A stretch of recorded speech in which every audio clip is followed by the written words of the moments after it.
La première chose que j'ai pris conscience, et je veux le partager avec vous, de quelque chose que vous pouvez obtenir de toute cette conférence-là, c'est la formule suivante.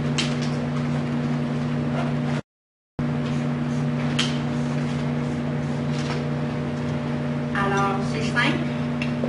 E plus R égale E. E plus R égale E. L'événement plus notre réaction égale l'effet. Alors, souvent, ce qui arrive, c'est que les gens ont tendance à blâmer l'événement. Mais c'est selon comment on choisit de répondre à cet événement-là qui va déterminer comment on va s'en sortir, comment on va vivre. Alors, pour moi, tout de suite, c'est la formule qui m'est venue dans ma tête, entre les snaps et tout ça, c'était E plus R égale E. L'événement, je me suis dit, Caroline, l'événement est arrivé, il y a eu une histoire, c'est bien du passé, je peux rien changer. Quelle réaction je peux avoir pour avoir le meilleur résultat possible? Je venais de terminer de lire un livre qui s'appelait Conversation avec Dieu de Neil Donald Walsh. Et c'est là que j'ai compris qu'il y a deux émotions de base. Il y a la peur ou l'amour. Et c'est à partir de ce jour-là que j'ai choisi de vivre ma vie sur un chemin d'amour et non de peur.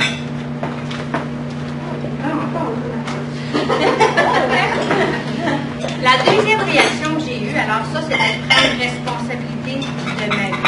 Je ne peux pas nécessairement, oui, j'ai été une victime d'un événement, mais je ne suis pas obligée de vivre en tant que victime. Alors ça, c'est la première réaction, c'est de prendre responsabilité. La deuxième chose, c'est de vivre dans la gratitude. Et puis, je restais encore à l'époque avec mon conjoint, même si on était séparés, on était sur des bons termes, et puis j'étais encore dans la maison. Puis le lendemain, quand il m'a vu, toujours que j'aurais aimé qu'ils me disent comment ça va, j'aurais juste pu dire ça va bien, tu sais, et faire semblant comme si de rien n'était, mais à la place, il m'a demandé, il m'a dit, t'as trouvé quelque chose? Et je ne sais pas, des fois, ce qui est plus difficile, c'est de me souvenir du viol ou de me souvenir de la réaction qu'il y a eu quand j'ai pas pu mentir et que j'ai vu ce qui est arrivé. Alors, c'est très difficile souvent d'annoncer à des êtres chers les difficultés qu'on a ou des traumatismes qu'on a eus ou d'annoncer qu'on a eu une maladie parce que souvent, c'est que leur peine est là et nous, on la ressent aussi. Alors, Craig, il me dit à un moment donné, il dit, Caroline, il dit, comment tu fais pour être si sereine? Comment fais-tu pour demeurer si calme? Et pour moi, je réponds, je vis de la gratitude. Toi, à être reconnaissante avec ce qui t'est arrivé. Et pour moi, c'est de dire, je suis encore en vie. J'ai encore la capacité de parler. J'ai la gratitude d'avoir les outils que j'ai pour pouvoir en sortir avec le moins de traumatisme possible. J'avais des amis, Carole, qui m'ont supporté à travers ce qui m'est arrivé.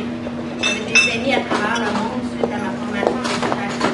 Je me supportais également, mais là, ils ne savaient pas, mais je savais que j'avais leur avis, leur amour, peu importe, qu'ils savaient aussi ça.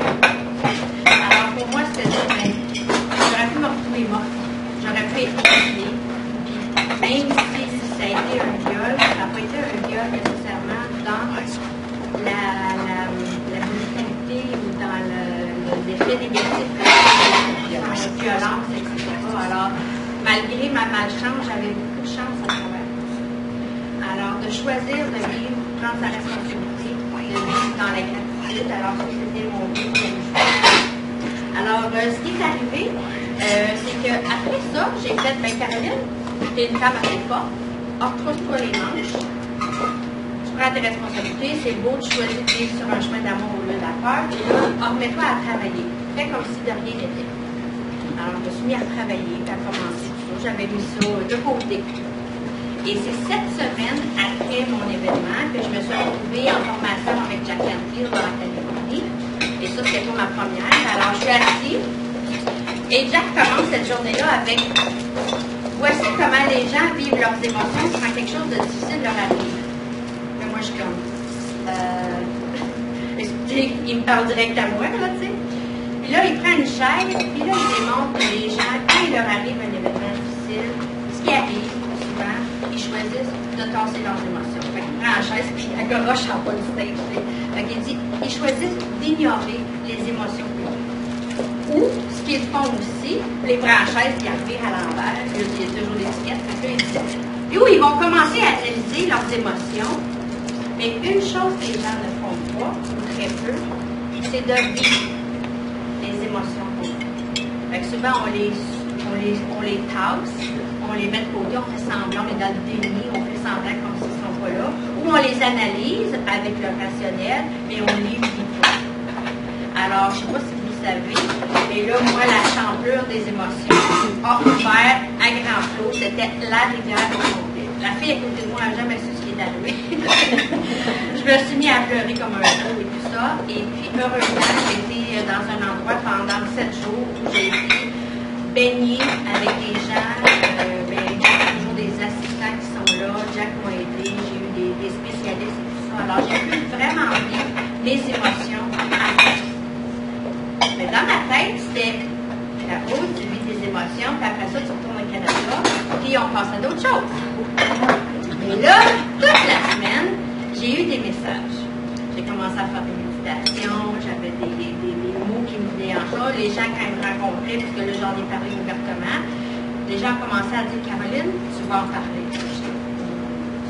On ne parle pas du viol, on ne parle pas de ça, c'est un sujet qui est très tabou, ça l'éloigne les gens, on n'en parle pas. Alors moi, c'était non. Mais là, plus la semaine allait, plus les messages que j'avais durant la semaine par les gens ou dans mes méditations, etc., plus c'était clair. Puis un matin, je me suis levée avec un titre de livre en tête. Puis c'était tellement clair, je me suis dit, oh, Caroline, t'es dans la merde. Excuse-moi, regarde, t'es dans la merde. Quand ta vision est claire comme ça, tu sais, ça va se réaliser. Alors, cette semaine-là, j'ai vécu mes émotions. Alors, en plus, pour vous, dans peu importe ce que vous vivez, de faire des choix, de vivre dans l'amour, de vivre dans la peur, de vivre dans la gratitude, il y a aussi l'importance de vivre vos émotions. Alors, quand je suis revenue au Canada, ce que j'ai appris, et ça a été un processus qui a été long et langoureux, difficile parfois, mais ça a été d'apprendre à prendre soin de nous.